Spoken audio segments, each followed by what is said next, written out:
Well, no, I was just saying, like, I believe that, we all are living embodiments of God. So no matter what you believe in, unless you don't believe in God or don't believe in a higher power in general, I believe that we all are that embodiment of whatever you would believe in as God. But it's like I said, it depends on what you believe in and what your faith is, which makes it subjective. Now that was cool what you said, because there's a part of that I agree with. He said you embody what you believe is God, right? So our people that worship money, they just as superficial. Yeah. It's paper, right? And it loses value depending on where the market's at that controls that money. And you embody that materialism, that materialistic, understanding. So you mimic it, and you go wherever it goes. You meet people that worship ass. They start to resemble ass. Their personality becomes ass, and it's something that they exude, right? But not everybody embodies the Most High God. Yeah. And that's what we want to get at, and we want to debate and defend His existence. And let our people know that when we say they the chosen people of God, we talking about that one that created the heaven and earth, the one that's written about in the Bible. Yeah. Let me get Deuteronomy 28:1 real quick. Because what I'm getting at is that there's one truth, different perspective. Right? And it's okay that there's different perspective, but we have to have what's called peak perspective. Like a CEO. Like the CEO has to see the bigger picture. That's our responsibility. Go ahead and bring that out. This is Deuteronomy 28:1. And it shall come to pass, if thou wilt hearken diligently unto the Lord, and to the voice of the Lord thy God, to observe and to do all his commandments, which I command thee this day, that the Lord thy God will set thee on high above all nations of the earth. So when you look at us, where do we sit on the plateau? Like, where are we at when you look bottom at of the food chain? Bottom of the food chain. We're talking about the U.S., Western civilization, bottom of the food chain. There you go. And wherever else we scattered, we come out the lowest of the low. But we bring the most spice, the most flavor to the table. Yeah, I mean, we create culture. You see? And that's the thing I always argue, especially with white people, because I don't believe that, people of color can be racist. I also don't believe that, we can be canceled in the culture we create. That's cold. That's cold. I would argue that we could be racist, but we're not in a position to practice racism. Yeah, that's what I'm saying. I can argue that we can be prejudiced. We can be prejudiced. And we should. In a malicious manner, which is, blurred line between racism and prejudice, right? Yeah. But we just don't have that system of power that supports us practicing racism. What we trying to do is we trying to push racism. And when I say that, it don't mean about doing bad shit to other people. It's about having a preference for our own. Like when you look in this Torah right here, it talks about interest. You're not supposed to charge your brother interest on a loan, but you can do it to the other people. That's how you strengthen your economy. That's what the Jews do.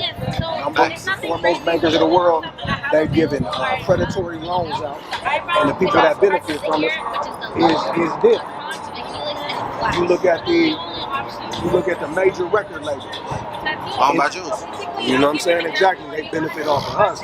So we want to learn how to benefit off of us killing each other. There you go. That's the whole point right there. But it starts with peak perspective. It starts with us realizing we share a common truth. That this world that we're dealing with was created by one God. He gave a set of instructions to a certain people, and that with those instructions, those certain people can rule the world. Like he just read, he'll set us on high above all the nations.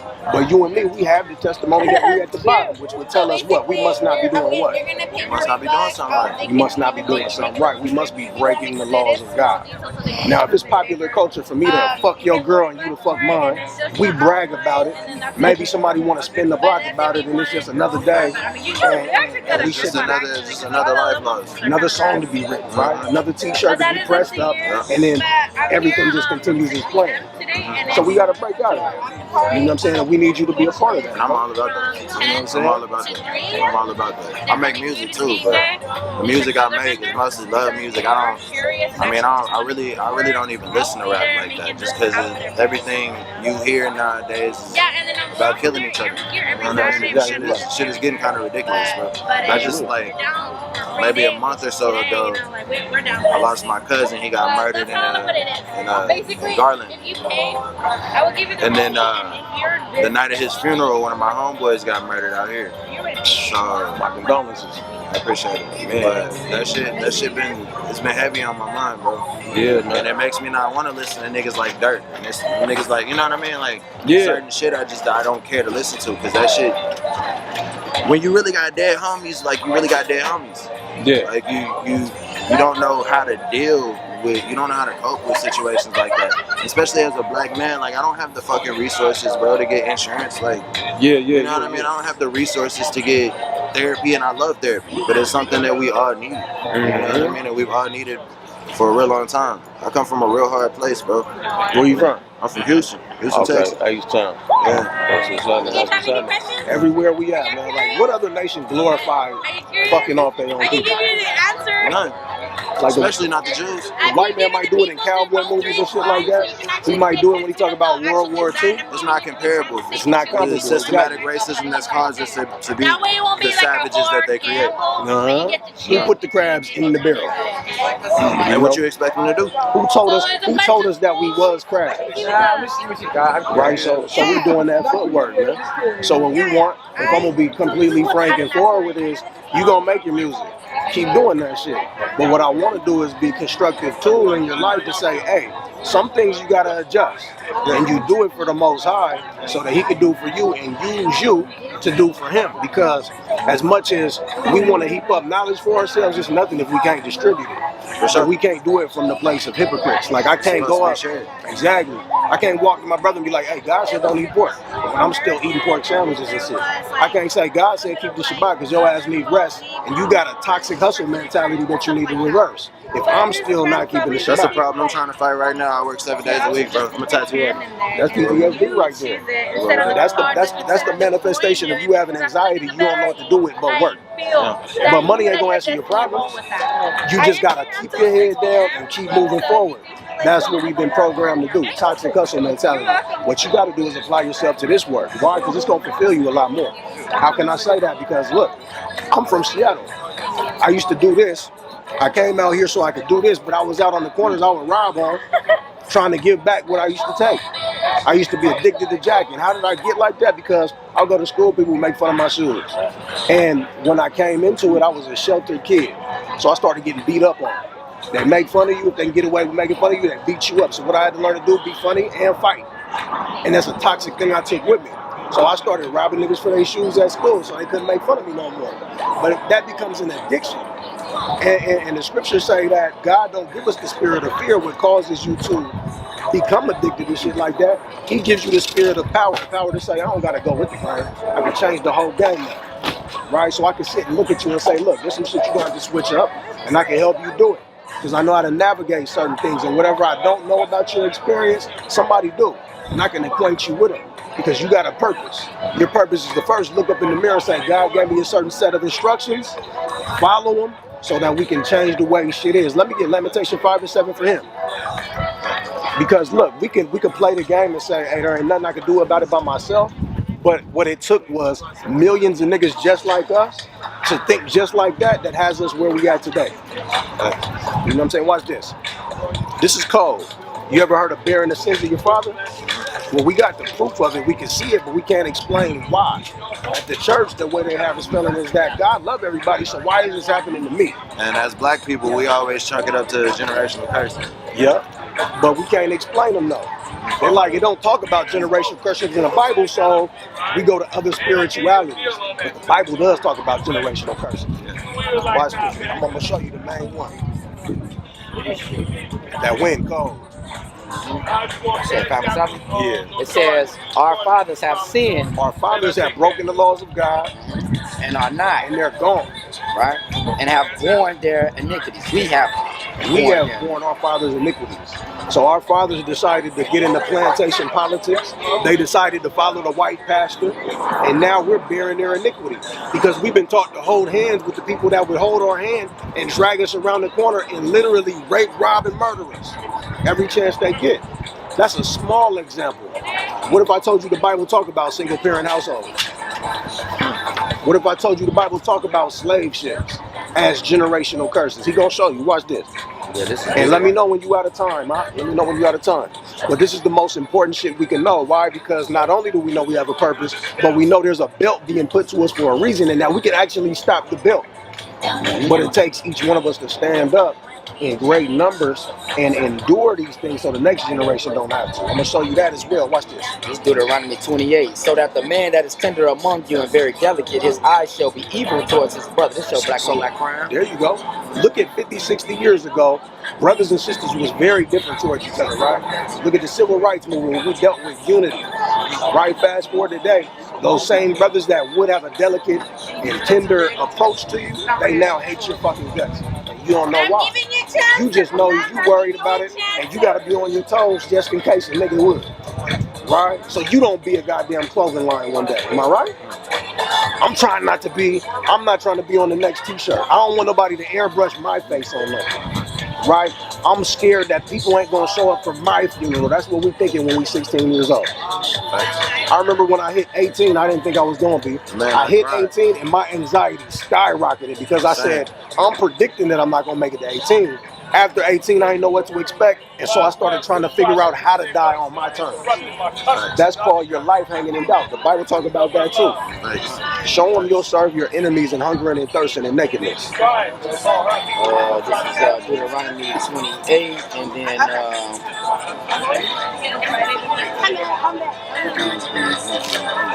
It's not Friday the 13th, but you can get a tattoo.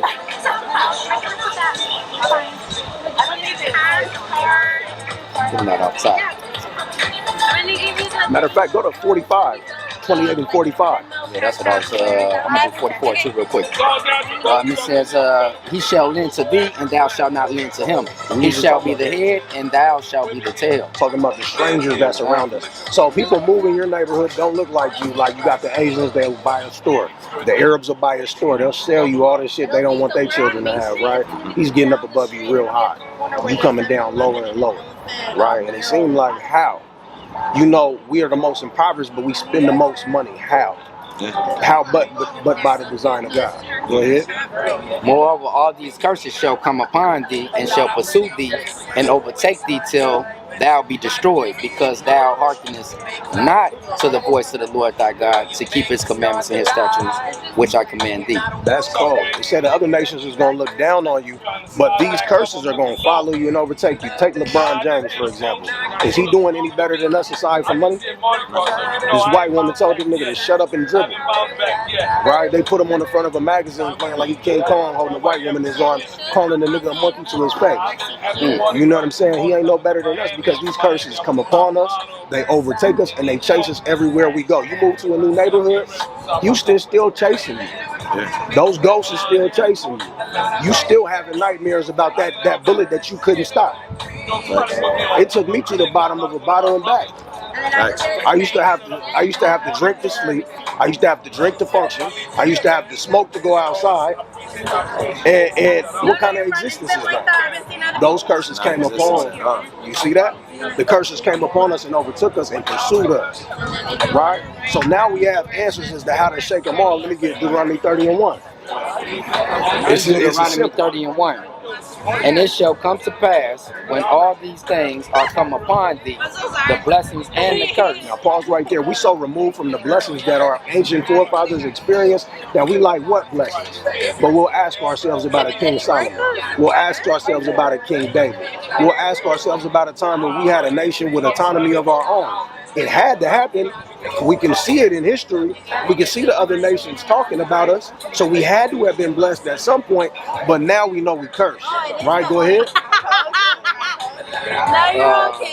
And have come upon thee the blessings and the curse which I have set before thee, and thou shalt call them to mind among.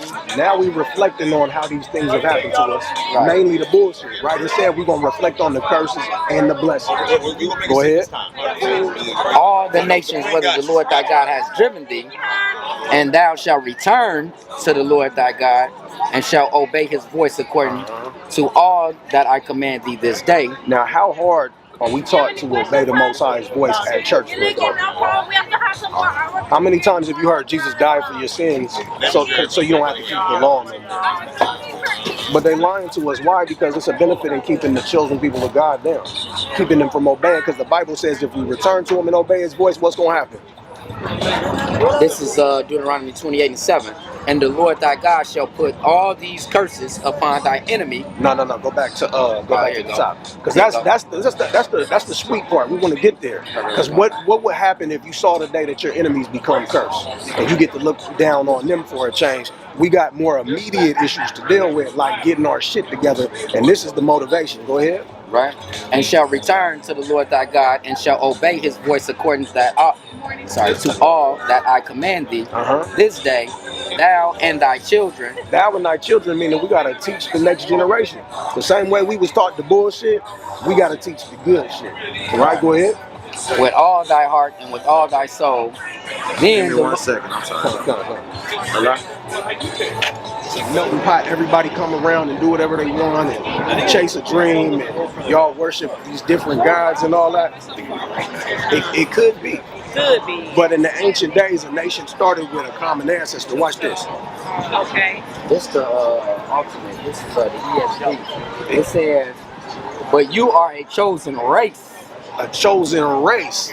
A royal priesthood. So that generation, it means you come from a common genetics, right? You come from a bloodline.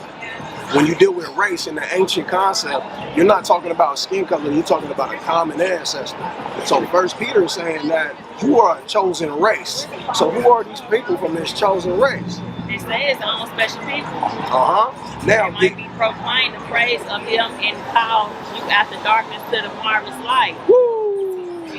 Now, watch this. Isaiah 60 and 1.